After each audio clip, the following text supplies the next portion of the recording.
వయసు రీత్యా అతనికి కొంచెం జ్ఞాపక శక్తి తగ్గిన టైంలో అతను సీట్ చేసి తప్పనిసరి మా గవర్నమెంట్ వచ్చిన తర్వాత ఎవరైతే విధ్వంసం చేసినా వాళ్ళ మీద చర్య తీసుకుంటాం. ఎవరో కావాలని ఒకరో ఇద్దరు ఉంటే ఉండొచ్చునేమో కానీ అలాగే వ్యతిరేకించి కాదు. అంటే నేను ఫెయిల్యూర్ అయిపోతే ఇంకోళ్ళ గురించి ఆలోచిస్తారు. అలాగే వ్యతిరేకించి కాదు. ఆశలు కోరికలు ఉండడం తప్పులేదు. ఇదొక స్ట్రాటజీ. ఆ స్ట్రాటజీలో దాని మీద పాలు కలిపి కొద్దిగా వైసీపీ కలిపి పోస్తుంటుంది. అయితే కొన్ని దగ్గరలో ఫెయిల్యూర్ అయినప్పుడు తీసుకున్నప్పుడు అవన్నీ ఆలోచిస్తాం. అంటే అక్కడ బొగ్గు శ్రీనివాసరావు గారికి యువకుల కోటలో ఇస్తారనే మీరు మీ అమ్మాయిని ఇంట్రడ్యూస్ చేద్దాం అనుకున్నారా? దాని రాజకీయాల్లో ఉండాలంటే ఫుల్ టైం పొలిటీషియన్ అయ్యి ఉండాలి. పరిగెట్టే గుర్రాన్ని ఎవడైనా ఎంచుకుంటాడు వారికి. సార్ మీరు రాముతో ఉన్నంత కార్డియల్గా అచ్చెన్నాయుడుతో ఉంటారా? అంటే నేను దూరం అవుతుందని నిర్ణయించుకున్నాను. ఆ పరిస్థితుల్లో అతని ఎవరికే పోలే అతను నిర్ణయించుకుంటాడు. మీరు ప్రతిపక్షంలో ఉంటే అధికార పక్షాన్ని ఎక్కడ అగ్రెసివ్గా విమర్శించి కార్నర్ చేసినట్టు ఎప్పుడు ఉండదు. మీ బంధుత్వాల అంటే మీ పిల్లలనటు వాళ్ళ పిల్లల్ని ఇటు మార్చుకోవడం వల్ల బంధుత్వాల పక్క ఊర్లో భూస్వాములు ఒకటన్న కాన్సెప్ట్. మీరు కూడా ఇసుక వ్యాపారం చేశారు, సంపాదించారా పోగొట్టుకున్నారా? ఇసుకలో రావణమూర్తి గారు సంపాదించారు. అది అప్పట్లో ఉన్న ప్రతిపక్షానికి కూడా వాళ్ళ వాటాలు వాళ్ళకి పంపించేవారు. అందుకే ఆ రోజుల్లో వాళ్ళు ఎప్పుడు యాజిటేషన్ చేయలేదు దీని మీద.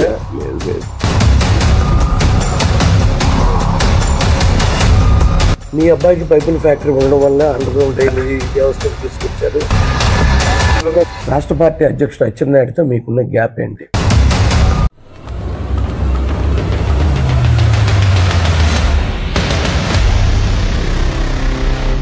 శ్రీకాకుళం జిల్లా పరిషత్ చైర్మన్ గా ఒకసారి ఆయనకు అవకాశం వచ్చినట్టే వచ్చి తప్పుకుంది. ఆయన ఒకసారి జడ్పీటీసీగా ఎన్నికయ్యారు. ఆయన భార్యను కూడా అదే మండలంలో జడ్పీటీసీగా గెలిపించుకున్నారు. 2012 ఉప ఎన్నికల్లో తెలుగుదేశం తరపున పోటీ చేయాలని భావించిన అనూహ్యంగా ఎన్ఆర్ఐ తెర మీదకు రావడంతో తప్పుకున్న బొగ్గు రమణమూర్తిని 2014 సార్వత్రిక ఎన్నికల్లో తెలుగుదేశం అధిష్టానం గుర్తించింది. ఆ ఎన్నికల్లో ఆయన విజయం కూడా సాధించారు. 2014 నుంచి 2019 వరకు ఆయన నరసనపేట నియోజకవర్గ టీడీపీ ఇన్ఛార్జిగా కొనసాగారు. పార్టీ నిర్దేశించిన కార్యక్రమాల్లో జోనల్లోనే ప్రథమ స్థానంలో నియోజకవర్గాన్ని నిలిపారు. సార్వత్రిక ఎన్నికలకు ఆయనకు టికెట్ వస్తుందా రాదా అన్న సందిగ్ధత నరసనపేట టీడీపీ కార్యకర్తల్లోనే కాదు జిల్లా వ్యాప్తంగా ఆయన సీటు కోసం జరుగుతున్న పోటీని ఓటర్ ఆసక్తిగా ఎదురు చూస్తున్నాడు. ఈ నేపథ్యంలో ఆయన టికెట్కి సంబంధించిన అంశాలు ఆయనతోనే ముఖాముఖి, ఆయన గెస్ట్ హౌస్ లోనే. సార్ రావణమూర్తి గారు నమస్కారం.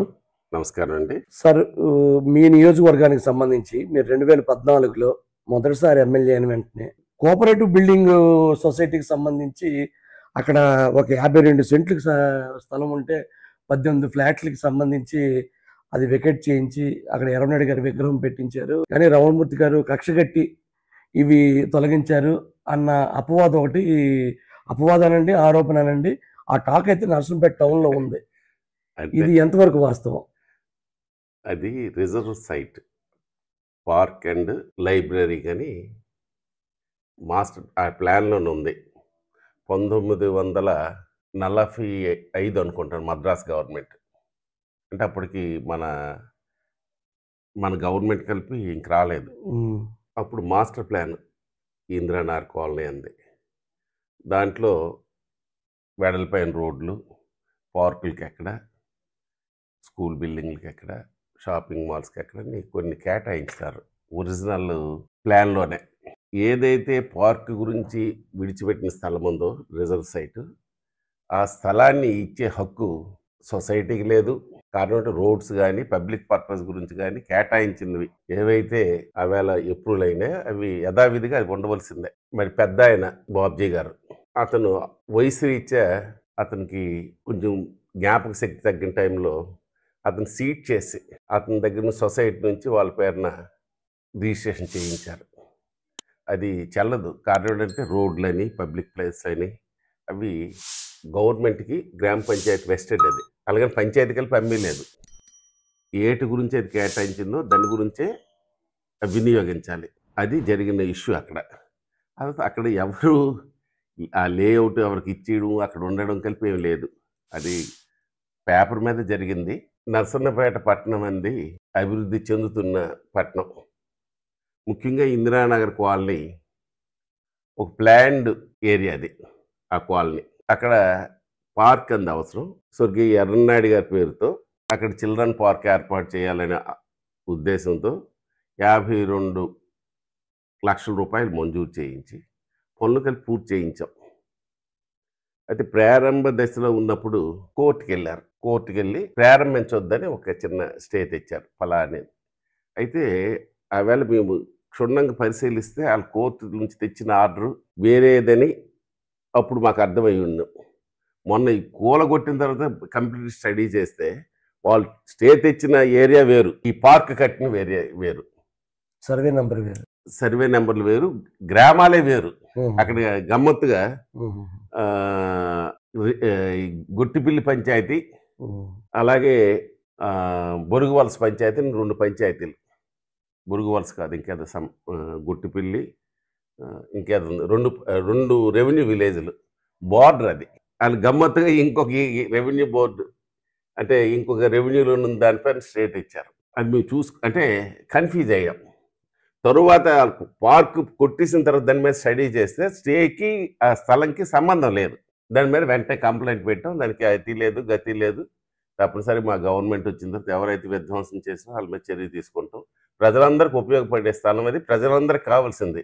పేదవాడు ఉంటే ఇప్పుడు పట్టాలు ఇస్తున్నారమ్మా, స్థలాలు ఇస్తున్నారమ్మా. నేను కలిపి ఆవేళ ఎవరో వచ్చారు నాకు రిప్రజెంట్ చేసినారు. వాళ్ళ మీద నాకు కక్ష ఎందుకు ఉంటుంది, మీకు ఎక్కడైనా స్థలాలు ఇస్తానయ్యే పార్క్ గురించి ఉండిపోవాలని చెప్పి ఆవేళ చెప్పాను నేను ఎమ్మెల్యేగా ఉన్నప్పుడు. ఇందులో ఎవరైనా పేదవాళ్ళు ఉంటే అది ఉండిపోవాలని కలిపి చెప్పాను. మీకు తెలిసిన అతనే ఆ కృష్ణ గారికి ఎన్ని బిల్డింగ్లు ఉన్నాయి, వాళ్ళకి కలిపి ఉన్నాయి. అందులో ఎంతమందికి ఎన్ని ఇల్లు ఉన్నాయి, జర్నలిస్ట్కి కలిపి ఒక తెలుగుదేశం టైంలో ఇచ్చినాం. ఇంకా అతనికి ఇల్లులు ఉన్నాయి. ఇటువంటి వాళ్ళు కొంతమంది ఉన్న వాళ్ళు అందులో పేదలు కలిపి ఉన్నారు. ఒక 5-6 ఉన్నారు. వాస్తవం కాదని లేదు. ఆ ట్రస్ట్లో పనిచేసిన వాళ్ళు. నేను వేరే దగ్గర కలిపి స్థలం కలిపి ఇస్తారని కలిపి వాళ్ళు చెప్పాను. ఇందులో ఎవరైనా పేదవాళ్ళు ఉంటే, ఇల్లు లేని వాళ్ళు ఉంటే స్థలాలు ఇస్తాను. ఇది పార్క్ గురించి కేటాయించింది, పార్క్ గురించే మీకు కావాలంటే ఆ ప్లాన్ కలిపి ఒకసారి మీకు ఇస్తారు. మీరు ఇందాక చెప్పిందే వివాదరహితుడనే అందరూ చెప్తున్నారు. మీ కాన్స్టిట్యున్సీలో కానీ జిల్లాలో కానీ. టికెట్ 2024 దగ్గరికి వచ్చేసరికి ఎందుకు ఈ పోటీ ఏర్పడింది? అంటే అది సృష్టి తప్పించి నాకు పార్టీలో ఉండే ఇన్ఫర్మేషన్ కానీ ఈవేళ పార్టీ పరిస్థితి కానీ అది వాస్తవం కాదు. కాబట్టి మా పార్టీలో టైం టు టైం నేను ఎక్కడున్నానో ఈవేళ వాళ్ళు ట్రాక్ చేస్తారు. అంటే ట్రాక్ చేసేస్తారని కాదు, మా డే టు డే ప్రోగ్రామ్ ప్రతి మినిట్ టు మినిట్ ప్రోగ్రామ్ కలిపి పార్టీ దృష్టిలో ఉంటుంది.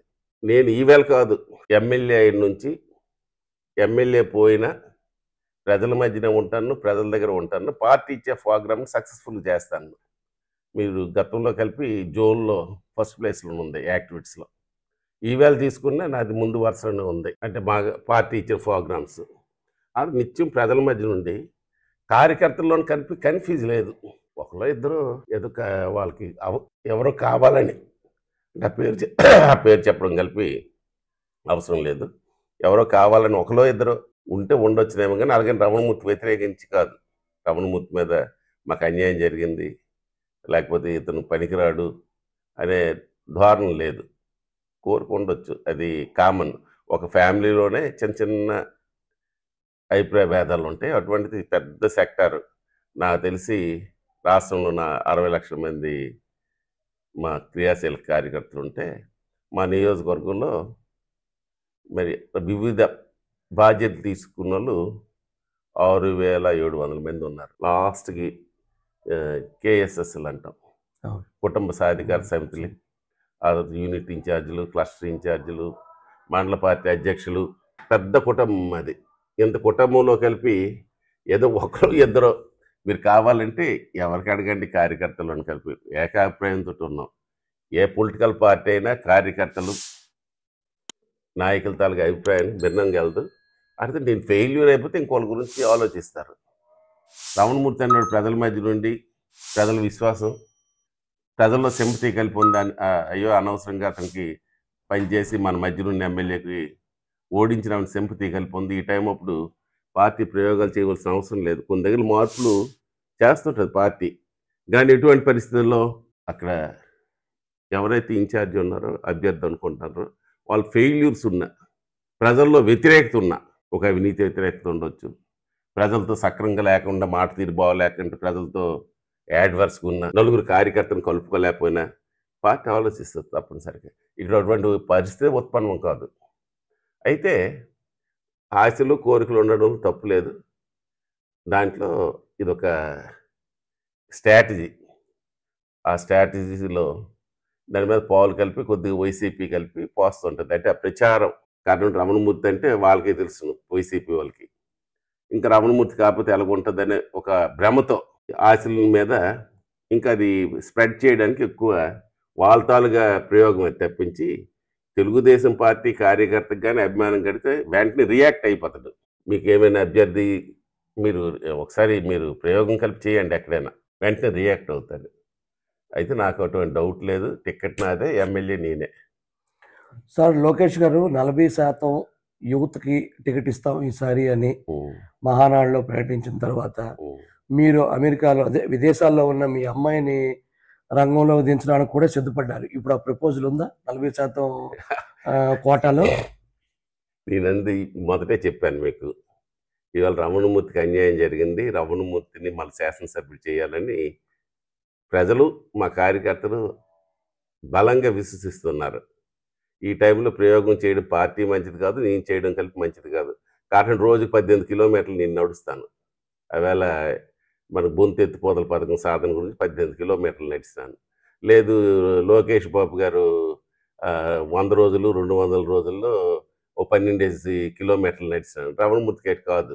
ఇవాళ చంద్రబాబు నాయుడికి రమణమూర్తికి వయసు అయితే ఇద్దరం కుర్రాళ్ళమే. నేను రైతు, పొలం నుంచి వచ్చిన రైతుని నేను, అతను కలిపి కష్టజీవి. ఒకవేళ మా ఆరోగ్యమో లేకపోతే మాలో ఆ పట్టుదలో ఇది లేకపోతే అప్పుడు ఆలోచించాలి. అడితడు వారసత్వ రాజకీయాలు అనేవి కాదు, వాళ్ళు ఆ టాలెంట్ ఉండాలి. నేను ఎంతసేపు ఏదో ఒకరి నుంచి ఒకరికి వస్తుంది అనుకో, దానిలో టాలెంట్. ఇప్పుడు లోకేష్ బాబు గారు ఉన్నారు, ప్రూవ్ చేసుకున్నారు. ఒక పట్టుదలతో ప్రజల మధ్యకి వెళ్ళాడు. 3123 కిలోమీటర్లు పాదయాత్ర చెప్పాడు. ప్రజల్లో మమ్మకమయ్యాడు. మాకు తెలుసు లోకేష్ బాబు ఏమిటంటే అతను మంత్రిగా ఉన్నప్పుడు. కానీ ప్రజల దగ్గరికి వెళ్ళి ప్రూవ్ అయినాడు. ప్రజల మనిషిగా అతను ఇవాళ ప్రూవ్ అయినాడు. చంద్రబాబు నాయుడు కొడుకు ఎన్టీ రామారావు మనవడు అని కాదు, ఇప్పుడు లోకేష్ బాబు అంటే ఒక యువ నాయకుడు వచ్చినాడు. అలాగే రాజకీయాల్లో కలిపి రావాలంటే ఆ ఓర్పు, ఆ పట్టుదల రోజులో. ఇవాళ రాజకీయాలు పూర్వంలో లేవు. ఏదో నేను 10 గంటలకు వస్తాను, నేను తెల్లవారి 5:30కి లేస్తాను. లేచిన 5:30 నుంచి ఒక అరగంట నా వ్యవసాయం పనుల గురించి మొత్తం మాట్లాడుకుంటున్నాను 6 వరకు. 6 తర్వాత 6:20 బాత్రూమ్కి వెళ్తాను దేవుడు నమస్కారం పెట్టుకొని. అటు నుంచి వచ్చిన తర్వాత 7:15 నుంచి ఇప్పుడైతే ఇది నర్సంపేట టౌన్ ఏదో ఒక ఊరు తెల్లవారికి బయలుదేరి వెళ్తాను. మళ్ళీ మధ్యలో ఫంక్షన్స్కి వెళ్తాను, కార్యక్రమాలకు వెళ్తాను, మళ్ళీ సాయంకాలం ఇంకొక ఊరు వెళ్తాను. అంటే రోజులో 18 గంటలు ఇవాళ రాజకీయాలు కేటాయించినప్పటికీ ఇంకా ఆ పేరా ఈ పేరైన ఆలోచనలు వస్తాయని మీరు అన్నారు. అంటే రాజకీయాలంటే అంత. అయితే కొన్ని దగ్గరలో ఫెయిల్యూర్ అయినప్పుడు తీసుకున్నప్పుడు అవన్నీ ఆలోచిస్తాం. పార్టీ ఆలోచించాలి. కారణం ఏంటంటే రీసైక్లింగ్ అవ్వాలి, కొత్త రక్తం వస్తుండాలి, పార్టీ ఇది అవ్వాలి. అక్కడ అవసరం ఉన్నప్పుడు ఇప్పుడు చంద్రబాబు నాయుడు మాకు ఉన్నాడు. ఇప్పుడు చంద్రబాబు నాయుడు జగన్మోహన్ రెడ్డికి, చంద్రబాబు నాయుడికి ఒకసారి పోలికేయండి, మా నాయకుడితోటి పని చేయమనండి. అలాగే రమణమూర్తితోటి ఇవాళ పనిచేస్తే సత్తా కలిపి ప్రూవ్ చేసుకోవాలి. రేపు పొద్దున్న ఎవరైనా ప్రూవ్ చేసుకోవాలి. ప్రజల మనసుల్ని, అభిమానాన్ని చూరుకోనాలి. నేను ఏ రోజు నా గురించి కానీ నా కుటుంబం గురించి కానీ ఈ పదవిని ఏ రోజు తాకట్టు పెట్టలేదు. నా హుందాకో కాకపోతే నా ఇది హోస్ట్ చూపించడానికి నేను కేటాయించలేదు. నేను ప్రజల మనిషిగా నాకు ప్రజల అవకాశం ఇచ్చినారు, ప్రజల మధ్యన ఉండాలి, ప్రజల మనిషిగా ఉండాలని ఇంతవరకు పనిచేస్తాను. రాబోయే రోజుల్లో కలిపి నేను పనిచేస్తాను. నాకు ప్రజల మీద ఆ విశ్వాసం ఉంది. అంటే అక్కడ బొగ్గు శ్రీనివాసరావు గారికి యువకుల కోటాలో ఇస్తారనే మీరు మీ అమ్మాయిని ఇంట్రడ్యూస్ చేద్దాం అనుకున్నారా? లేదు, నాకు సపోర్టివ్గా కావాలి. బాబు ఉన్నాడు, పాప ఉంది. నా నా భార్య కలిపి యాక్టివ్గా రాజకీయాల్లో ఆవిడ కూడా జడ్పీటీసీ చేశారు కదా. జడ్పీటీసీ చేసింది, ఇంకా వేరే పదవులు చేసింది. ఆమె కలిపి ప్రజల్లో ఉంటుంది. ఆవిడ మీద కలిపి ఎక్కడ వ్యతిరేకత లేదు. నాకు రేపు పొద్దున్న ఎలక్షన్స్ గురించి ప్రిపరేషన్ గురించి పిల్లలందరూ ఈవేళ ఈ ఎలక్షన్ రాలేదు, గత ఎలక్షన్కి వచ్చారు. పాప అమెరికా నుంచి వచ్చి ఉంది. అందువల్ల పిల్లలు, భార్య వీళ్ళందరూ నా గురించి నాకు ఈ ఎలక్షన్లో సహకరించడానికి పార్టీ మీద ఉండే కమిట్మెంట్ మీద వచ్చిన వాళ్ళే, ఇంకా ఇంకొక ఆలోచన మీద వచ్చిన వాళ్ళే కాదు. ఇప్పుడు ఆ అవసరం కలిపి లేదు నా ఆరోగ్య రీత్యా, కానీ నా ఇప్పుడు నాకుండే వీటిని బట్టి ఇంకా యాక్టివ్గా ఉన్నాను. ప్రజలు కలిపి నాకు ఈవేళ కోరుకుంటాను. ప్రజల నుంచి ఏమైనా కోరుకోలేదనుకోండి, లేకపోతే కార్యకర్తల నుంచి ఉందనుకోండి, అప్పుడు ఆల్టర్నేట్ ఏంటి, ఎవరు బెస్ట్? కారణం ఏంటంటే ఎవరైనా నాకు వారసులు అవ్వాలంటే పిల్లలని కాదు, నా తాలూగా ఏవైతే ఉన్నాయో కొన్ని సిస్టమ్స్ని అలవాటు చేసుకోవాలి. ప్రజల మనిషిగా ఉండాలి. ఈ 10 మంది ప్రజల గురించే ఉపయోగించాలి, కానీ 10 మంది వ్యక్తిగతంగా కానీ హోదా గురించి కానీ ఉపయోగించడం అని నాకు నచ్చదు. అటువంటి వాళ్ళ వారసులుగా ఏ రోజైనా ఎవరికో వారసులుగా తేవాలి కదా. సీతారాములు గారు ధర్మాన ప్రసాద్ గారిని తీసుకొచ్చినట్టు అది కాన్స్టిట్యున్సీ నుంచి అవ్వచ్చు, అది అవ్వచ్చు. నా ఆలోచన కుటుంబ వారసులే కాకుండా బయట నుంచి కూడా రావచ్చు. కారణం ఏంటంటే అది సరైన వాళ్ళు మనం ఐడెంటిఫై చేసే వారసులు తేవాలి తప్పించి ఇదైతే కమర్షియల్ కాదు. 10 మంది 40 సంవత్సరాల ఇండస్ట్రీ అన్నది. అన్నగారు తెలుగుదేశం పార్టీ పెట్టినప్పుడు అనుకోని పరిస్థితుల్లో కాకతాళీయంగా నేను ఉన్నాను. ఎక్కడ న్యూ ఎమ్మెల్యే క్వార్టర్స్లో కాకతాళీయం. నేను యాంటీ కాంగ్రెస్. ఆవేళ జనాలు గొల్లుమని అక్కడ అంటుంటే ఏమిటని వెళ్ళాను. అన్న ఎన్టీ రామారావు గారు పార్టీ పెడతాను, నేను అందులో ఒకటి అయినాను. అటు నుంచి వచ్చిన తర్వాతే మా మాజీ శాసనసభ్యులు మా మేనత్ గారు అబ్బాయి సింహ ప్రభాకర్ రావు, నేను తెలుగుదేశం చేరాను. నాటి నుంచి నేటి వరకు ఒక కార్యకర్తగా ఎన్నో ఆటుపోట్లు, జడ్పీ చైర్మన్ వచ్చి తప్పింది మీ అందరూ తెలుసు, రకరకాల అవకాశాలు వచ్చి చేరినాయి. కానీ పార్టీ అంటే ఒక క్రమశిక్షణ, ఒక కట్టుబడి ఉండడం నాకు చిన్నప్పటి నుంచి ఉండే విధానం అది. అలాగే ప్రజల మధ్యన ఉండాలి, ప్రజల గురించి పనిచేయాలి. లేదు రిటైర్మెంట్ నువ్వు తీసుకో, అది పర్వాలేదు, కానీ రాజకీయాల్లో ఉండాలంటే ఫుల్ టైం పొలిటీషియన్ అయ్యి ఉండాలి, ప్రజల మనసులు తెలుసుకున్నాడు అయ్యి ఉండాలి అనేది నా తాలూకా ఆలోచన. నా రాజకీయ జీవితం మీద సర్దార్ గౌతురాత్సన్ ప్రభావం కానీ స్వర్గీయ ఎర్రనాయుడు గారు సహచర్యం కానీ నా రాజకీయ నడవడికలో వాళ్ళ తాలూకా పాత్ర కలిపి ఉంది. సార్ మీరు 83 పార్టీ పెట్టిన దగ్గర నుంచి మీరు యాంటీ కాంగ్రెస్ వాదిగా ఇందులో కొనసాగుతున్నారు. మీతో పాటు కలిపి ఉన్న గ్రామం మబగాంలో చుట్టుపక్కల ఓ 10 గ్రామాల వరకు ఏకపక్షంగా ఒకే పార్టీకి ఓట్లు పడుతున్నప్పుడు ఎప్పుడు కూడా మీ ముద్ర కనబడలేదు. 2009 ఎర్రనాయుడు గారి ఎంపీ ఎన్నికల టైంలో మొదటిసారిగా మీరు తెలుగుదేశం జెండాకి ఒక ఊపు తీసుకొచ్చి ఇక్కడ కూడా మా పార్టీకి ఓట్లు రావాలని నిలబడ్డారు. అంతకుముందు ఎందుకు మీరు యాక్టివ్గా లేరు? మీకు చెప్పాలి కదా, ఇది మా తాతగారి విలేజ్, నా సొంతూరు మరి వలస జలుమూరు మండలం. అక్కడ నా కుటుంబం అంతా అక్కడ ఉంది. ఇక్కడ మా తాతగారి కుటుంబం ఉంది. మా తాతగారి కుటుంబం నుంచి మా మేనమామ కూతురుతో సహా ఒక 5 మంది పిల్లలకి వాళ్ళకి ఇచ్చిన వాళ్ళ కుటుంబాలు. ఆ తర్వాత ఇక్కడ మా తాతగారు పెద్ద రైతు కుటుంబం, ధర్మాన వాళ్ళు రైతు కుటుంబం, మొద్దుత్వాలు కలిపి ఉన్నాయి. ఈ ప్రాంతంలో కలిపి పార్టీపరమైన విభేదాల కంటే కుటుంబపరమైన అభిమానాలు ఇక్కడ ఉన్నాయి. మీరు పోటీ చేసినారా?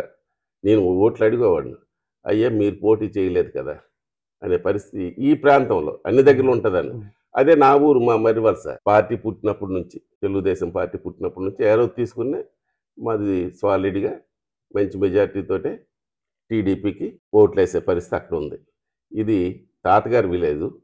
ఈ తాతగారితో సహకారం వలన నేను ఈ ఎలక్షన్స్లో నేను క్యాండిడేట్ అయిన తర్వాత వాళ్ళని నిర్వహించగలిసినాను. లేకపోతే ఇక్కడ ఒక 6-7 వేలు ఓట్ల మీద ఆ ప్రభావాలు ఉంటాయి. కారణం అంటే ఆలు భూకామందులే, అలాగే ఇక్కడ ఆ ప్రభావం ఉంది. అది మంచి సాంప్రదాయం కాదు కానీ ఆ సాంప్రదాయం ఇక్కడ ప్రజల్లోనే ఉంది. అది మంచి సాంప్రదాయం కాదు. ప్రజలే యాక్సెప్ట్ చేసి యాక్సెప్ట్ చేసినప్పుడు మనం ఏం చేయలేం. మీరా వాళ్ళ కాబట్టి మాకెందుకు విభేదాలు అనేది చాలాసార్లు నేను ట్రై చేస్తాను. ట్రై చేసిన చాలా అంటే రకరకాలు ఎన్ని విధాలు చేయాలో అన్ని విధాలు చేస్తాం. మళ్ళీ నేను ఎప్పుడైతే ఇక్కడ పోటీ చేయగలిసినానో అడ్డుకట్ట వేయగలిసినాను. అది మంచి సాంప్రదాయం కలిపి కాదంటాను. సార్ ఇప్పుడు ఇందాల మీరు మీ సమాధానంలో నాకు ఒక విషయం చెప్పారు. టికెట్ అనేది నాకే, ఇంకా వేరే వాళ్ళకి ఇస్తున్నారు అనేది ఓన్లీ స్పెక్యులేషనే, వైకాపా వాళ్ళు చేస్తున్న ప్రచారంలో భాగం అని. అంటే మీరైతే వైకాపా అభ్యర్థి ఓడిపోతారనా? ఓడిపోతారు షూర్. సార్ ఇప్పుడు వైకాపా అభ్యర్థికి వ్యతిరేకంగా ఇక్కడ ఈ మధ్యనే మీ కాన్స్టిట్యున్సీలో ఒక మండలంలో మీటింగ్ జరిగింది. దానికి కొందరు అసమ్మత నేతలు ఆ పార్టీలో వాళ్ళు రేపు ఎన్నికల్లో మీకు మద్దతు తెలుపుతారా? తప్పనిసరి నాకే తెలుపుతారు. మీరు కలిపి కావాలంటే వాళ్ళ పల్స్ తెలుసుకోండి. కారణం అంటే పరిగెట్టే గుర్రాన్ని ఎవడైనా ఎంచుకుంటాడు స్వారీ చేయడానికి. గెలుపులోనే ఏది ఉందో ఏ వ్యక్తి ఉందో వాళ్ళకే. అంటే నేను ఇంకో రకంగా అనడం కాదు, అది గతంలో నాతో పనిచేసే అనుభవం కలిపి వాళ్ళకు ఉంది. ఇప్పుడు ఆ వచ్చిన వాళ్ళు కలిపి గతంలో పదవులు చేసినారు, నేను ఎమ్మెల్యే చేసినాను. నాతో ఉండే అనుబంధం కలిపి వాళ్ళకు ఉంది. రమణమూర్తి అంటే ఏమిటి, ఎలా తీసుకెళ్ళగలడు అందరికనే ఆలోచనతో ఉన్న వాళ్ళు. అలాగని ఈవేళ వాళ్ళు ఇంకొక ఆలోచనతో ఉన్నారు. క్యాండిడేట్ మార్చాలి, మాకు క్యాండిడేట్ కావాలనే ఆలోచనలో ఉన్నారు. కాబట్టి నేను అలాగే వాళ్ళ మీద అబండాలు వేయడానికి కాదు. ఒకవేళ వాళ్ళు అటువంటి నిర్ణయమే తీసుకుంటే నాకు ఫేవర్గా ఉంటుంది, నేను ఆలోచిస్తాను. కారణం వాళ్ళ క్యాండిడేట్స్ నేను తగ్గించి మాట్లాడడం అది మంచిది కాదు. కారణం వాళ్ళు ఇప్పుడు పార్టీ మారిపోతామని అనలేదు, అలాగని తెలుగుదేశం గెలిపొస్తామని అనలేదు. వాళ్ళ క్యాండిడేట్ మార్చమంటారు, మా క్యాండిడేట్ కావాలంటున్నప్పుడు నేను ఈ మాట్లాడడం కలిపి ఒక రకంగా తప్పే అయినప్పటికీ రమణమూర్తి ఏమిటంటే వాళ్ళకి తెలుసు. సార్ లౌకికంగా కాకుండా ఒక రాజకీయ నాయకుడిగా 40 ఏళ్ళ ఇండస్ట్రీలో పొలిటికల్ ఇండస్ట్రీలో ఉన్న వ్యక్తిగా ఒక మాట సూటిగా చెప్పండి సార్, రాష్ట్ర పార్టీ అధ్యక్షుడు అచ్చెన్నాయుడుతో మీకున్న గ్యాప్ ఏంటి? ఏమీ గ్యాప్ లేదు. మీరు మళ్ళీ లౌకికంగానే చెప్తారు. లౌకింగ్ ఎట్లేదు, నా మనస్సు లోపల నుంచి చెప్తాను. కారణం ఏంటంటే ఎర్రన్నాయుడు నేను సమకాలికలు అంటే చాలామంది తెలియకపోవచ్చు. ఆ టైంలో నాకు జరగని న్యాయం కలిపి 2014లో ఎర్రనాయుడు వలన అచ్చెన్నాయుడు వలన జరిగింది. అది నా గుండెల్లో ఏ రోజు ఉంది, ఈవేళ ఉంది. అయితే అతను పెట్టి ప్రయత్నాలు, రాష్ట్ర అధ్యక్షుడు ఎవరో ప్రయత్నాలు చేస్తే నాకు అతను నాకు వ్యతిరేకంగా పనిచేస్తానని నేను అనుకోవడం అది పొరపాటు. నేను సీనియర్ పొలిటీషియన్, 40 సంవత్సరాలు రాజకీయ అనుభవం ఉంది.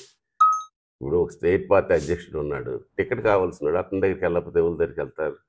అతను కలిపి పరిచయస్తులే, ప్రయత్నం చేసిన వాళ్ళు కలిపి పరిచయస్తులే. 2014లో మీరు ఎమ్మెల్యేగా చేసినప్పుడు ఈ నియోజకవర్గంలో మెజార్టీ మీ కమ్యూనిటీలో ఉన్న నాయకులు కానీ, నియోజకవర్గంలో ఉన్న మిగతా వాళ్ళు కానీ పక్కనే ఉన్న టెక్కలి కాన్స్టిట్యున్సీకి వెళ్ళి అచ్చెన్నాయుడు గారు అన్నప్పుడు ఆయన రాష్ట్ర పార్టీ అధ్యక్షుడు కూడా కాదు, మంత్రిగా ఉన్నారు, ఆయన్ని ఎక్కువగా కన్సల్ట్ చేయడం వల్ల మీరు హర్ట్ అయ్యి మీ మధ్య డిఫరెన్సెస్ మొదలయ్యాయని ఏ రోజు లేదు. అది అచ్చెన్నాయుడికి అడిగినా చెప్తాడు, నాకు అడిగినా నాకు తెలుసు. ఏ రోజు అది లేదు. కారణం నేను వెళ్ళినా అక్కడే కూర్చుంటాను, మా వాళ్ళు వచ్చినా అక్కడే మాట్లాడుకుంటాను. అటువంటి సందర్భమే లేదు, ఏ రోజు రాలేదు. ఆ డిఫరెన్సెస్ మా మధ్యన లేవు. ఒక రకంగా నియోజకవర్గం ఎంత అభివృద్ధి చేసినాడంటే అచ్చెన్నాయుడు గారి సహకారం, మా రామ్మోహన్ నాయుడు చిన్నోడైనా అతని సహకారం నాకు ఇచ్చారు. ఆ కాంబినేషన్ మీద మాది వెళ్ళింది. సార్ మీరు రాముతో ఉన్నంత కార్డియల్గా అచ్చెన్నాయుడుతో ఉంటారా? అంటే ఉంటానమ్మా. వాళ్ళు మంత్రి అయినా లేకపోతే రాష్ట్ర పార్టీ అధ్యక్షుడు అయినా నాకు నా అచ్చెన్నాయుడులాగా ఊపడతాడు. మీకు అర్థమైందా? అలాగే రామ్ చిన్నోడు వయసు రీత్యా అతని నా రాజకీయ ప్రవేశమే రామ్ గురించి మీకు చెప్పాలా. నాకు అవకాశాలు వచ్చి చేయి జారిపోతున్న తర్వాత నేను మెంటల్కి ఒకటి డిసైడ్ అయ్యాను. నేను ఎర్రనాయుడు గారికి చెప్పాను, మరి రాజకీయంగా నాకు భగవంతుడు ఇచ్చినట్టు లేదండి, జడ్పీటీసీలు ఎంపీపీలు మరి ఎందుకు, నేను నా వ్యవసాయం చేసుకుంటాను, పార్టీ కార్యక్రమాలకు అటెండ్ అవుతానని చెప్పి ఎర్రనాయుడు చెప్పాను. అలాగే పార్టీ కార్యక్రమాలకు వెళ్ళడం, శుభకార్యాలు ఏమైనా జరిగితే వాటికి వెళ్ళడం, ఇటువంటి వీటిలోనే తప్పించి నేను దూరం అవుదామనే నిర్ణయించుకున్నాను. ఆ పరిస్థితుల్లో ఈ రాజకీయంగా అనుకోని శూన్యత ఏర్పడ్డది. ఎర్రన్నాయుడు గారు చనిపోవడం. అప్పటికే ఈ నియోజకవర్గంగా శాసనసభ్యులుగా పనిచేసినటువంటి సింహ ప్రభాకర్ రావు గారు కాంగ్రెస్కి వెళ్ళిపోవడం, బొగ్గు లక్ష్మణరావు గారు వైసీపీకి వెళ్ళిపోవడం, రామ్మోహన్ నాయుడు గారికి ఇక్కడ ఎంపీగా మా పార్టీ అందరం నిర్ణయించడం, ఇక్కడ ఏమని ప్రజల్లో కానీ వాళ్ళ వైసీపీ వాళ్ళ నుంచి ఏమని ఉండేది, మాకు 1,00,000 పైచిలకు మెజార్టీ వాళ్ళు. ఇక్కడ ఎవడున్నాడు, ప్రభాకర్ రావు కలిసిపోండి, లక్ష్మణరావు కలిసిపోండి, మేమందరం ఏకమైతే ఇక్కడ ఎవరున్నారు. నాకు నిజంగా రామ్మోహన్ నాయుడిని మళ్ళీ ఎంపీ చేయాలంటే 6 నియోజకవర్గాల్లో మెజార్టీ వచ్చింది. ఇక్కడ ఒక్క దగ్గర 1,00,000 కొట్టిస్తే రామ్మోహన్ నాయుడు గారికి ఇబ్బంది అవుతుందనే ఓటమి గెలుపులకు ఆలోచించకుండా నీ నియోజకవర్గం బాధ్యతలు తీసుకొని మళ్ళీ పార్టీని ఒక గూట్లోకి అందరికీ అటు ఇటు చెల్లాపి చెదురైన వాళ్ళకి తీసుకురావడం, అతను నాకు బలీయమైన నమ్మకం ఒకటి ఉండేది, విశ్వాసం. అంటే పోటీ చేసినప్పటికి ఎమ్మెల్యే అయిపోతానని కాదు, కానీ ఓటర్ చేతికి ఓటు వెళ్తే రమణమూర్తి పడుతుంది నాకు బలీయమైన విశ్వాసం. ఇప్పుడు శాసనసభ్యుడిగా పోటీ చేయడం వేరు, లోకల్ బోర్డ్స్లో కలిపి ఒక దగ్గర నుంచి ఒక దగ్గరికి పోటీ చేసిన రమణమూర్తికి కానీ సుగుణమ్మకి కానీ గెలిపించాలంటే ఓటర్ మీద నాకు ఒక విశ్వాసం, రమణమూర్తి అంటే ఓటేస్తారని.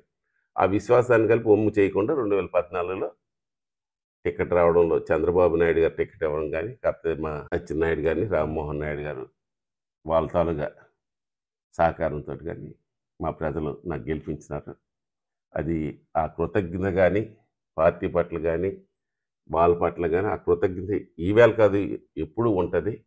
कारण పదవులు అనేవి మనం ఏది కాదు, భగవంతుడే రాసి పెడతాడు. కానీ కొన్ని మోరల్స్ ఉండాలి, కొన్ని ఒక తీపి గుర్తులు కలిపి ఉండాలి. అవి మర్చిపోయిన మనిషిని కాదు నేను. అలాగని నేను ప్రజల మనిషిను, ఏ ప్రజలైతే నాకు గెలిపించినారో వాళ్ళకి సేవకుడిగా ఉంటానంటే నా ఆలోచన. నాకు ఈవేళ ఎటువంటి ఎవరో నాకు ఇక్కడ అన్యాయం చేస్తానని నాకు ఎట్లేదు. అది అది అబోధ కల్పన. అది అబోధ కల్పన తప్పించి ఒక నాయకుడి దగ్గరికి వెళ్తే ఆ నాయకుడు మాట ఇచ్చిస్తున్నాడు అయిపోయింది, అది తప్పది. కారణం పార్టీ అధ్యక్షుడు ఉన్నప్పుడు నలుగురు వెళ్తారు, నలుగురు చెప్తారు, అతను చూడమంటాడు. దాన్ని ఏదో పెద్ద భూతద్దంలో పెట్టేసి నాకు అచ్చెన్నాయుడు గారు ఓకే అన్నారు, చంద్రబాబు నాయుడు దగ్గరికి వెళ్తే పని చేయండి అంటాడు. పని చేయొద్దని అంటాడు. నలుగురు వెళ్తే నలుగురికి పని చేయండి అంటాడు. అదే ఎవరికి ఇవ్వాలో అతను నిర్ణయించుకుంటాడు. నువ్వు పని చేయక్కర్లేదు అయ్యా అంటాడు. ఇటు పని చేయమంటే అర్థం అదే నీకే టికెట్ ఇచ్చాను నేను అర్థమా? పేపర్ తీసుకొని అలాగే మాట్లాడదు. లక్ష్మణరావు గారు శ్రీనివాసరావు గారు అంటే అచ్చెన్నాయుడు మాట ఇచ్చినట్టేనే. ఆ గుండెల్లో చాలా ఉంటాయి. అది చాలా పేరామీటర్లు ఉన్నాయి మా పార్టీలో. కాబట్టి మినిట్ టు మినిట్ మా కార్యక్రమాలు కలిపి ట్రాక్ అవుతాయి. మేము ఎవరికి కొలుస్తాం వెంటనే మా బాట్ అనే ఏదైతే టెలిగ్రామ్ యాప్ ద్వారా వెంటనే మేము చేసిన కార్యక్రమాలు కలిపి వెళ్తాయి. ప్రజల మధ్యలో లేకపోతే ఈవేళ రాజకీయాలు అంత సజావుగా లేవు. సార్ 2014లో మీరు ఎమ్మెల్యేగా నియోజకవర్గాన్ని అభివృద్ధి బాటలో నడిపించారనుకుంటున్నారు ఒక టర్మ్? నడిపించాను, నాకు ఆ పూర్తి విశ్వాసం ఉంది. వండర్స్ చేశారు. ఇప్పుడు మా నియోజకవర్గం అంటే మీకు తెలియంది కాదు, ఒక సర్వాంగ సుందరమైన నియోజకవర్గం. ఉత్తరం తీసుకుంటే పర్వత శ్రేణులు, పెద్ద తటాకాలు, ఆవేళ పర్లాకుని జమీందారులు నిర్మించిన పెద్ద చెరువులు. ఓ పక్క తీసుకుంటే పడమట దిశ కాన్సెన్స్ స్టార్టింగ్ నుంచి ఎండింగ్ వరకు ఉంచుదార నది. తూర్పు ప్రాంతం తీసుకుంటే సువిశాలమైన సముద్ర తీరం మాకు ఉంది. అంటే ఒకసారి మ్యాప్ మీరు చూడండి, ఇండియా ఎలాగుంటుందో మా నరసనపేట నియోజకవర్గం భౌగోళికంగా అలాగే ఉంటుంది. మంచి సారవంతమైన నేల, పనిచేసే తత్వం ఉండే రైతాంగం ఇక్కడ ఉన్నారు. అయితే సారుకోట మండలం అంది ప్రకృతి రమణీయమైన ప్రాంతం, సారవంతమైన నేల. పాపం నీరు సకాలంలో దొరక్క, వర్షాలు లేక ముడిచినప్పుడు కానీ పడినప్పుడు కానీ మధ్యలో కానీ పంటలు పోయే పరిస్థితి ఉండేది కదా, ఉన్నది. నేను శాసనసభ్యుడిగా భగీరథ ప్రయత్నం చేశాను. చంద్రబాబు నాయుడు గారికి ఒప్పించి 180 కోట్ల రూపాయలు 180 కోట్ల రూపాయలు బొంతు ఎత్తిపోతల పథకానికి శాంక్షన్ చేయించి చాలా పగడ్బందీగా ఆ షార్ట్ పీరియడ్లోనే సుమారు 64% పనులు చేయించగలిసాను, పరిగెట్టించినాను. చంద్రబాబు నాయుడు గారు స్వయంగా వచ్చి ఫౌండేషన్ వేసినారు. అదే సందర్భంలో ఎక్కడ ఏ మండలాల్లో సారుకోట తీసుకుంటే పాపులేషన్ రీచ్ చిన్నది. అప్పటికే బూడితి పిఎస్ నుంచి సిఎస్ చేశాను. సారుకోటలో ఒక పిఎస్సి ఉంది. ఇంకా బొంతుకు కలిపి అదే టైంలో చంద్రబాబు నాయుడు గారి దగ్గర సభలోనే ట్రైబుల్ గురించి ఒక హాస్పిటల్ కావాలంటే దానికి కావాల్సిన బిల్డింగ్ కావాల్సిన నిధులు పోస్టులు కలిపి పోస్టుల శాంక్షన్ తోటి ఇచ్చారు. అది డిప్రెషన్ మీద కాకుండా రెగ్యులర్ పోస్టులు. ఆ విధంగా Bonthu lift irrigation, Bonthu hospital తేవడం, ఆ తర్వాత తాగునీటి గురించి కలిపి సారుకోట, జలుమూరు మండలాలకి 48 కోట్ల రూపాయలు, అంటే మొదట 28 కోట్లు ఇస్తే లోకేష్ బాబు గారి చేత ఫౌండేషన్ వేయించి ఆవేళ మాకు ఎక్స్టెన్షన్ కావాలని మరొక 20 కోట్లు, 48 కోట్లతో ఫౌండేషన్ వేయించి పరుగులు ఎట్టించాను. సుమారు 75-76% పనులు పూర్తయితే ఇవాళ ఎక్కడ పనులు మిగతా బ్యాలెన్స్ లేక అవి సమాధుల్లాగా అవి అవుపడుతున్నాయి. ఈవేళ ఏది తీసుకుని ఒంటిమండలం బ్రిడ్జి, గారికి ఒంటిమండలం బ్రిడ్జి, అది కనెక్టివిటీ అయితే కోస్టల్ కారిడార్, అది నీకు తీర ప్రాంతానికి అనుసంధానం అవుతుంది. టూరిజం ప్యాకేజ్ అవుతుంది. శ్రీకోర్మాము, సాలిహొండం, యువతల జగతిమెట్ట, దీర్ఘాసి, యువతల శ్రీమొక్కలింగం. ఒక ఆలోచనతో నాకు ఇచ్చిన టైం 2014 నుంచి 19 ఒక 5 ఇయర్సే కానీ ఈ కాన్సెన్స్ని స్టడీ చేశాను. ఎక్కడ ఎలాగ డెవలప్ చేస్తే దీన్ని పూర్తిగా అభివృద్ధి చేయగలను ఆలోచనతో సుమారు 600 కోట్ల రూపాయలతో గ్రామాలకు మధ్య రోడ్లు వేయించాను. గ్రామాల్లో సిమెంట్ రోడ్లు వేయించాను. మిగిలిపోయిన చిన్న పనులు కలిపి చేసుకోలేని పూర్తి కావట్లేదు. ఇప్పుడు దౌర్భాగ్య పరిస్థితిలో ఉన్నారు. అంటే ఇంకో 5 కలిపి ఉంది రమణమూర్తి ఎవరిని విమర్శించడని. అది నేను అది అడగబోతున్నాను సార్.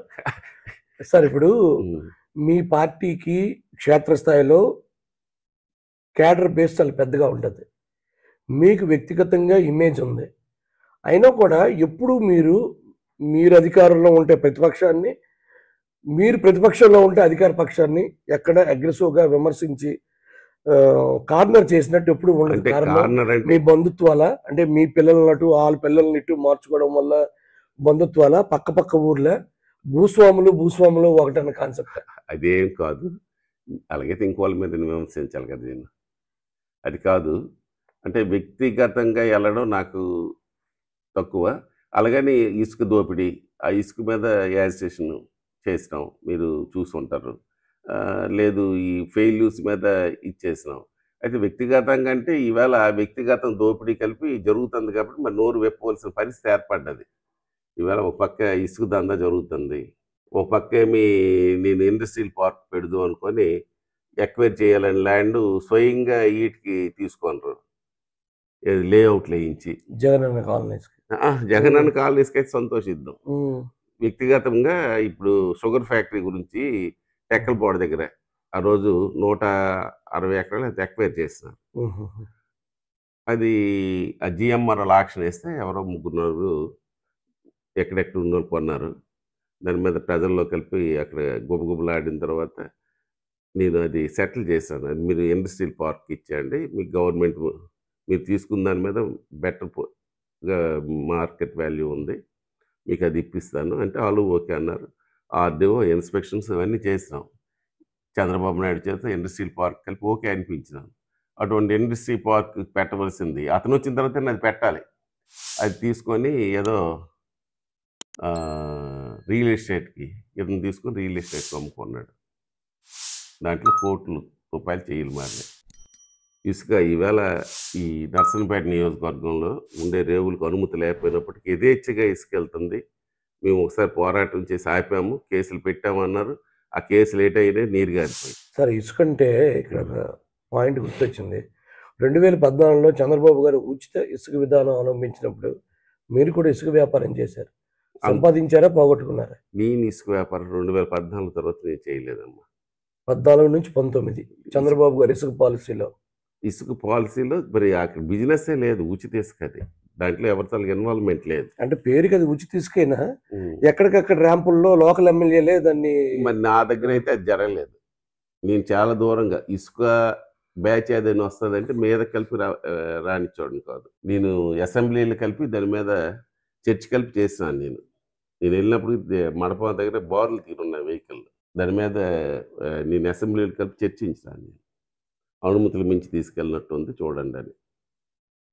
ఇసుక్కి చాలా దూరంగా ఉన్నాను. మీరు మామూలుగా కలిపి ఎవరికి అడిగినా మీకు తెలుస్తుంది. అంటే జనరల్గా నర్సంపేటలో ఒక మాట అనుకుంటుంటారు సార్, మీ వరకు మీ క్యాడర్ చేర్చుంటారు కానీ ఇసుకలో రావణమూర్తి గారు సంపాదించారు, అది అప్పట్లో ఉన్న ప్రతిపక్షానికి కూడా వాళ్ళ వాటాలు వాళ్ళకి పంపించేవారు. అందుకే ఆ రోజుల్లో వాళ్ళు ఎప్పుడు యాజిటేషన్ చేయలేదు దీని మీద. లేదు లేదు, అటువంటి పరిస్థితి లేదు. కారణం ఏంటంటే నేను చాలా దూరంగా అప్పుడు ఆ ర్యాంపులు మెయింటైన్ చేసిన వాళ్ళు కలిపి, మరి ఇప్పుడు పేర్లు ఎందుకు, వాళ్ళు వస్తే దగ్గరికి కలిపి రానిచ్చేవాడు కాదు. మీరు ఆ గ్రామస్తులతోటి వాళ్ళకి చెప్పుకొని మీరు చేసుకోండి అయ్యా, ఇసుకని వరడి నా దగ్గర రావడానికి వీల్లేదని ఒక రకంగా నేను దూరం పెట్టాను. పాపం మా కార్యకర్తలు కలిపి ఎక్కడ ఇన్వాల్వ్ కానిచ్చేవాడిని కాదు. ఏదైనా నాకు చిన్న చిన్న పొరపాట్లు తెలిస్తే పిలిపించి ఇది మంచిది కాదు, పునాలని తినుంది ఎవడో బయటోడు వచ్చి ఇచ్చేసాడంటే. సరే, మీరు 2014లో ఉన్నప్పుడు ఇక్కడ పంచాయతీ హెడ్ క్వార్టర్లో అండర్ గ్రౌండ్ డ్రైనేజీ సిస్టమ్ పెట్టారు. అది సక్సెస్ అయిందా, ఫెయిల్ అయిందా? ఎక్కడ నర్సంపేట టౌన్లో అంటే మబగాంలో శాంపిల్ చేసినాం, మీరు చూడండి. మెయింటెనెన్స్ లేకుండా పనిచేస్తుంది. అంటే ఒకసారి ట్రైల్ చేసినాం లోకేష్ బాబు గారి ఆలోచన ప్రకారం. నర్సంపేట టౌన్లో మురుగునీరు వ్యవస్థని అండర్ గ్రౌండ్ డ్రైనేజ్ సిస్టమ్ ద్వారా 4 ప్రాంతాలకు తీసుకెళ్ళి వాటర్ని శుద్ధి చేసి రీసైక్లింగ్ చేసి ఆ మంచినీరుని ఏదైతే పొలాలు పంపించే ఏర్పాట్లతో నేను అది ఒక పెద్ద ప్రణాళికతో చేసినాం. దాంట్లో నాకు తెలిసి ఒక 30% ప్రోగ్రామ్ అయినప్పుడు గవర్నమెంట్ మారిపోయింది. 30-40% ప్రోగ్రామ్ అయినప్పుడు వాళ్ళ ఎక్కడిదక్కడ వదిలేస్తున్నారు. ఇప్పటికీ ఆ పని చేసిన వరకైనా చక్కగా ఎక్కడ కాలువలు పూడికి తీయాలని కానీ లేకపోతే బయట మురుగునీరు కానీ ఏం లేదు. అయితే ఆ సిస్టమ్ వల్ల కంప్లీట్ అయ్యి ఉంటే దాని రిజల్ట్ కంట్రీలోనే ఒక ఛాలెంజ్గా వచ్చి మోడల్ అయ్యి ఉన్నాం. కారణం అంటే 4 దగ్గరలకి అవి పాయింట్స్ వేసుకున్నాం. 4 పాయింట్స్కి వెళ్ళిపోద్ది. ఇవి మొత్తం 67 ఎన్ని అవుట్లెట్స్ 4 దగ్గరకి వెళ్తాయి. 4 దగ్గరలో ఈ రీసైక్లింగ్ చేసే వాటర్కి చేసి మంచినీరు తీసుకొచ్చి అక్కడ చెరువుల్లోని పెట్టేసి అక్కడి నుంచి పంట పొలాలకు వెళ్ళిపోవడానికి గ్రామం పారిశుద్ధ్యంగా ఉంటుందని ప్రణాళిక వేసినాం. దాంట్లో ఒక 40% వర్క్ అయినప్పటికీ గవర్నమెంట్ మారిపోవడం ఎక్కడ పనులు అక్కడ అయిపోయాయి. అదేంటంటే కంప్లీట్ అవ్వాలి లింక్స్ అవి. మీ అబ్బాయికి పైపుల ఫ్యాక్టరీ ఉండడం వల్ల అండర్ గ్రౌండ్ డ్రైనేజీ వ్యవస్థను తీసుకొచ్చారు. అసలు యాక్చువల్గా నర్సంపేట సర్ఫేస్కి భౌగోళికంగా అది సెట్ అవ్వదు, కానీ వాళ్ళ అబ్బాయి పైపుల్ని మార్కెట్ చేయడం కోసమే తీసుకొచ్చారని ఒక టాక్. మా అబ్బాయి పైపుల ఫ్యాక్టరీ ఎట్లేదు, వాడికి ఏజెన్సీ ఉంది, అంతవరకు వాస్తవం. అది ప్రైవేట్ బిజినెస్ అయినా మొత్తం 2 స్టేట్లో వాడు చేసుకోవచ్చు. అసలు గవర్నమెంట్ బిజినెస్లోకి వెళ్ళడమే వాడికి ఇంట్రెస్ట్ లేదు. కారణం గవర్నమెంట్ మనం డబ్బులు పెట్టడం అంటే వాళ్ళకి అడుక్కోవడం ఎందుకని. వాడి గవర్నమెంట్ బిజినెస్లోకి వెళ్ళడమే ఇంట్రెస్ట్ లేదు. ప్రైవేట్ మార్కెట్ దానికి ఉంది, ఆ ఏజెన్సీ ఉంది. అయితే లోకేష్ బాబు గారి ఆలోచనని అమలు చేయాలనే ఆలోచనతో నెమ్మకూరు కానీ అవతల చంద్రబాబు నాయుడు రామకుప్పం కానీ ట్రైల్కి చేస్తున్నారు. అక్కడ చేస్తున్నారు కాబట్టి మన నర్సంపేట కలిపి నాకు ఇవ్వండి అని అడిగాను. అక్కడ అత్తవరూరు కనవరూరు, ఇక్కడ కూడా అత్తవరూరు కనవరూరు చేశారా? అంతే కదా. ఇక్కడ తాతగారు అదే లోకేష్ బాబు తాత మీ సిస్టర్ కూడా నేమో కదా సార్ మీకు ఊరు? అంటే డాక్టర్ ప్రవీణ్ గారు అంటే ప్రవీణ్ నేను జాయింట్ ఫ్యామిలీ. మా మేనమామ గారు అబ్బాయి, వాళ్ళ మేనత్ కొడుతుంది. ఇక్కడ ఒకసారి మీరు ఇప్పుడు వెళ్ళినప్పుడు చూడండి, అప్పుడు 10 years అయిపోతుంది, 10-12 years అవుతుంది. కనీసం మెయింటెనెన్స్ కలపలేదు దాంట్లో. జనరల్గా ఒక 5-6 మాసాలకు ఒక్కొక్కసారి మెయింటైన్ చేయాలి. లేనప్పటికీ సక్సెస్ఫుల్గా వెళ్తుంది. నర్సంపేట కలిపి అలాగే వెళ్తుంది. దానికి చాలా శాటిలైట్ తోటి కనెక్షన్ పెట్టి ఏ నీరు ఎటు వెళ్తుంది, ఏ అవుట్లెట్ ఎక్కడికి వెళ్ళాలి, ఒక సిస్టమ్. అది పెద్ద టెక్నాలజీ. అది అంటే మనం అనుకున్నట్టు ఇలా వేసేయడం కాదు, ఒక వెంట్రుక కలిపి డిఫరెన్స్ లేకుండా అది తీసుకెళ్ళి వేయవలసింది. అది సార్ లాస్ట్గా ఒక ప్రశ్న మీకు టికెట్ ఇస్తే బొగ్గు లక్ష్మణరావు గారు మనస్ఫూర్తిగా చేస్తారా? ఎందుకు చేయరు? నాకు అతని మధ్యలో ఎప్పుడు విభేదాలు ఎట్లేవు. నేను పెద్దవాడిగా అతనికి ఎప్పుడు గౌరవిస్తాను. అందువల్ల అతను చెయ్యరు అనే పరిస్థితి లేదు. ఆ పరిస్థితి ఉత్పన్నం కాదు. సార్ మీకు టికెట్ వచ్చిన తర్వాత మళ్ళీ మీ వెనకాతల ప్రచారంకి మా టీం వస్తుంది, అప్పుడు మళ్ళీ కలుద్దాం. All the best sir. Thank you sir. Thank you. Interview మీకు నచ్చితే సత్యం టీవీ శ్రీకాకుళం ఛానల్ను సబ్స్క్రైబ్ చేయండి, లైక్ చేయండి, మిగిలిన వారందరికీ షేర్ చేయండి. నమస్కారం.